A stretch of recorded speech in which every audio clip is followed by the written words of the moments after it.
Tuloy pa rin ang turuan ng Senado at Kamara sa hindi naipasang dagdag sahod. Sabi ni Senador Jinggoy Estrada, late submission at nagpapapogi lang daw ang Kamara. Giit naman ng Gabriela Party List, matigas ang Senado sa bersyon nila ng wage hike. Narito ang aking report.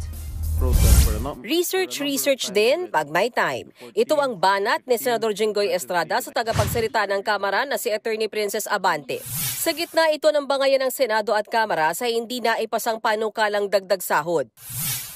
Yan si Abante, hindi nag-aaral yan. Siguro kabago-bago lang niya. Dapat gumawa muna siya ng research bago siya pumutak dyan. Giit pa ni Estrada, hindi totoo ang akusasyon ng Kamara na Senado ang pumatay sa wage hike bill. Lalo't Pebrero nitong nakaraang taon pa na ipasa ng Senado ang bersyon nila ng 100 pesos na aumento sa sahod, habang isang taon naman daw ang inabot ng Kamara para ipasa ang kanilang bersyon na 200 peso wage hike. Bakit sila magpapasa ng batas na 200 na 2 days before CND?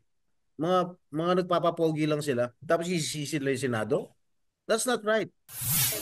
Wala pang sagot si Abante sa mga banat sa kanya ni Senator Jinggoy. Nangako naman ng principal author ng panukala sa Senado na si Senador Mig Zubiri na muli niya itong ifa-file sa parating na 20th Congress. Itinanggi naman ni Senador Joel Villanueva ang isa pang akusasyon na tila ayaw daw ng Senado makipag-usap.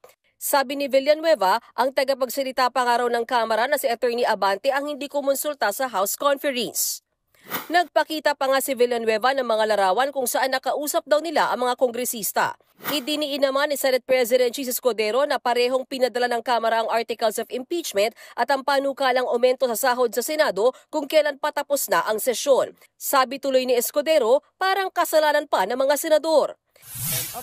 Sa kabilang banda, umasa pa raw si Gabriela Party List Representative Arlene Brosas na magkakaroon ng bicameral conference para pag-isahin ang bersyon ng Kamara at Senado. Pero tila hindi raw interesado ang Senado. Matigas raw kasi ang posisyon ng mga senador sa kanilang 100 pisong aumento sa sahod. Pero sabi ni Brosas, kahit ang 200 pesos na wage hike ng Kamara ay hindi raw nakakabuhay. Nalungkot naman sa nangyari ang Trade Union Congress of the Philippines, pero patuloy daw nilang ipaglalaban na itaas ang sahod ng mga manggagawa. Giit naman ng Kabataan Party List, si Pangulong Bongbong Marcos ang dahilan kung bakit hindi naisabatas ang dagdag sahod. Pambabastos daw ito sa mga Pilipino. Sagot naman dyan ng palasyo, may sinusunod lang na proseso ang Malacanang. Diktador ba ang Pangulong Marcos Jr.? Hindi naman po. Ang Pangulo naman po ay hindi tutol sa increase sa wage hike. At tatandaan niyo po, taon-taon naman po ay inaaral po ito ng Regional Tripartite Wages and Productivity Board. At sa bawat rehiyon, sa bawat lugar ay nagkakaroon po ng increase ng mga sweldo.